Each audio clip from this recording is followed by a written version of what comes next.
Yo, what's up YouTube? First I want to say I have my own footage of this game, but learned that I can't actually post any of it. So for now, what you'll see is just Shroud's stream of him showing off the game, and any trailers or clips that I can add to the background. Spectre Divide is a new free-to-play 3v3 kind of 6v6 arcade-like search and destroy style tactical shooter with Shroud on the team as a creator, helping it develop over the past 4 years.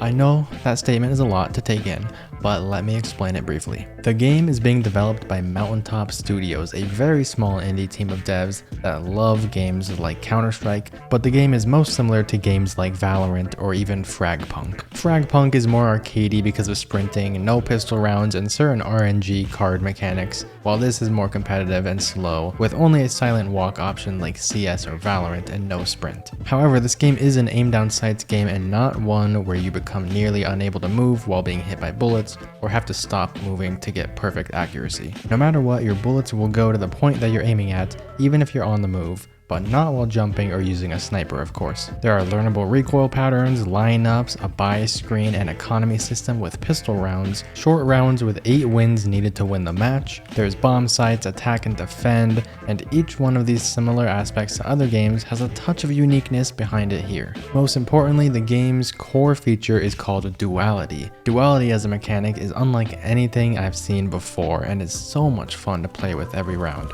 All of this just works. So there's you, and then there's your Spectre. Now your Spectre will always be crouched when inactive, but can be shot by enemies of course. But with a single button press anytime, anywhere, and as much as you want with no cooldown, you can switch perspectives and become that second body and force your other body into the crouched position. However, you don't need to move your Spectre around to get it set up.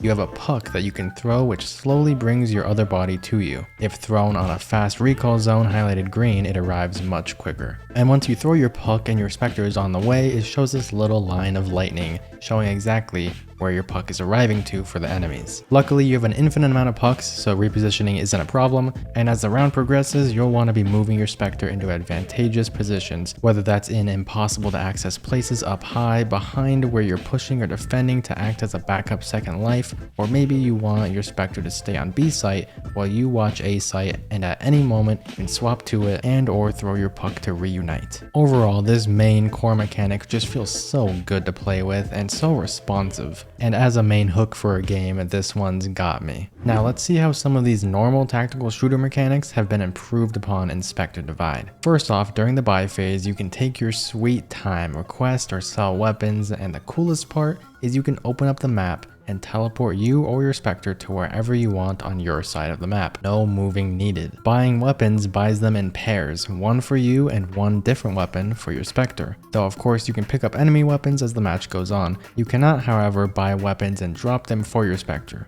only in pairs. For example, you might buy this game's equivalent of the CS Op or Valorant Operator, the Op, or OP, but it comes with an SMG for your Spectre, not 2 ops. And once the round begins, there are reveal walls up on the map blocking defenders from flanking the attackers for the first couple of seconds. If they are passed by defenders, the defender will be revealed to all attackers. The attacker's main objective is to either kill the enemy team or plant the bomb/spike, which is called the Zeus in this game. After 50 seconds, it'll explode if not defused. Defusing, by the way, takes 7 seconds and has a halfway point just like Valorant, with no defuse kits. Defenders have to stop the bomb from being planted, eliminate all the attackers, or defuse the bomb after it's planted to win. Many walls, including metal objects, can be penetrated by bullets, so watch out for wall banging when it looks safe to plant. Luckily, you can start a plant or defuse and swap perspectives so you can defend your Spectre during the interaction. This mechanic also works with a lot of utility or abilities in this game, but before we talk about that,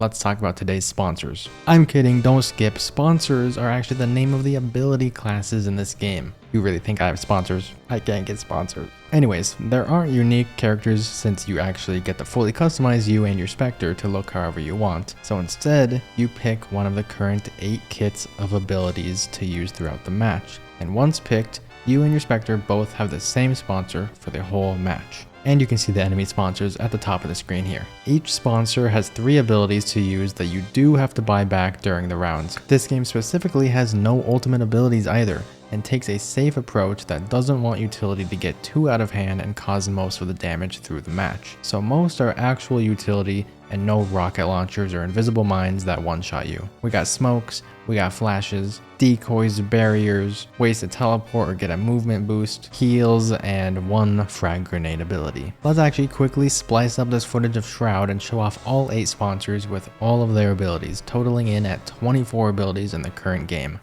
This is Pinnacle. Pinnacle has grenades, a little cluster nade, a heal that also stims your other body. So look how fast I'm running with this op. Basically gives you a lot of run speed on your other body while your other one here is healing. A flash. Flash up. Morrgen United. This is my second favorite. This is my when I'm feeling like smoking. This is where this character gets really interesting. So you have a smoke like this. Dropping smoke. Boom. Where I can throw the smoke. Doing smoke shit. And also my Spectre jumps inside the smoke. That's the second use of this character. You got a molly. Molly chunks. And then the third is just a typical trip. Setting hidden grass. Walk up. You can shoot it if you're an enemy. This is Bloom. So Bloom has a wall like this. And I've already seen fancy one-ways that people have done. You can't shoot through this. You break it. This is just a heal. You can left click to heal your target, right click to heal yourself. Bloom also has a smoke. And this smoke when you're inside does damage to you. So if you throw a smoke on a person, they're going to slowly, it's like a slight little burn. Ryker, this character hurts my head a little bit. Ryker's kind of like a Sova, but the twist is it doesn't pulse from... Wave scanning. It doesn't pulse from the actual like unit over there. It pulses to you. So the twist on this character is if I'm over here and I throw that over there and then I swap, it's going to pulse to me here. It's going to pulse again to me here. And now if I swap, pulse to this one. So you can essentially scan 2 parts of the map at the same time if you do it right. Obviously the travel time's pretty long. But if you're really good at this character, you're just insane. This is a trip. What's nice about a lot of these trips is like they're not just like invisible. And then it also has these mines. Oh, mine going down. These ones take like 2 hits to break. And even when you break them, you don't want to break them like inside. If you shoot them, they still explode. So if I was to actually break it, I think it's 2 hits. But if you mess up and you hit it like once and then you whiff, it'll still pulse. Vector Dynamics. This one is, say kind of a fragger, I guess. All right, amping up. You hit this and you get a lot of fire rate.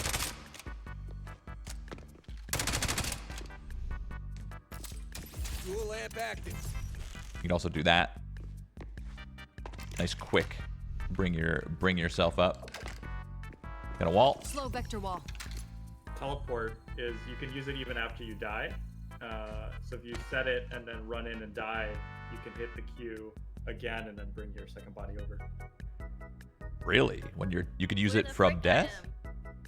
Yeah. If like body 1 deploys it, rushes in, and dies, you can hit Q when you respawn in the second body. You can hit Q and it'll teleport you. There's a timer, so it has to be pretty fast. But yeah, it lets you. That's crazy. Re-attack if they're like rushing that location. That's cool. And this nanosphere just kind of keeps bouncing until it hits a target, right? Or if it hits a target. Nanosphere, go. And if it hits yeah, you. The, like purple barrier or edging is yeah. It'll stop and shock someone if it touches them. You get little lineups. Sending the nanosphere. Next we have Ghostlink. This character is fun. Has anyone seen this before? Where the yes. fuck I am. Any Yoru mains? You also got this wall. Partitioning. Loop up. If they shoot your clone, they get revealed. This kind of acts as a flash. Kind of. If you walk in this dead zone, it messes up your vision, like a lot. So it's kind of a flash. So if you're like, you know, I don't know, doing some fancy stuff, whatever, throw that on them. Boom. Oh my God, they can't see what's happening. Distortion field. It's a little bit of a delay. Move robotics. Throw patches. Patches, go. Patches heals you. Moves around. Where the frick I am? You could, I think you can make them stationary, right? Just throw them right here. Stationary patches, Yeah, stationary patches, or you can do a bounces patches. Healing. Okay, this isn't a real object. All good. This flash does not Go, hit teammates, Dazzler. correct? Correct. Yes. Throwing Dazzler. Got a hyperdome here. And then the hyperdome. This one's interesting. You do fast recall. So if you really want to do like a big strat where you're on the other side of the map or something. So like let's say you can actually make your own. Placing hyperdome. So everybody could pull themselves back and boom, you soldier fake and you're now on the other side of the map. How fast is it when it isn't a fast recall? Looks kind of like this.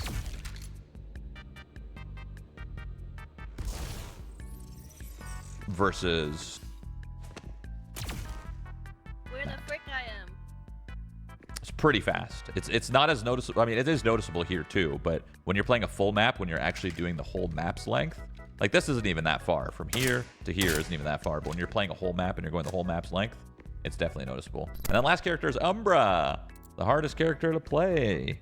But if you can play this character, you're gonna be insane. The big thing is this pulse finder. Okay, running pulse finder. So you could basically be pulsing, like let's say this was A main, you could be pulsing it while on your other character. And when it pulses them, it obviously reveals them for a second. But the twist of this character is you have something called a glare burst. So you could throw this, Glare burst. which is a normal boom, you get hit, you get flashed.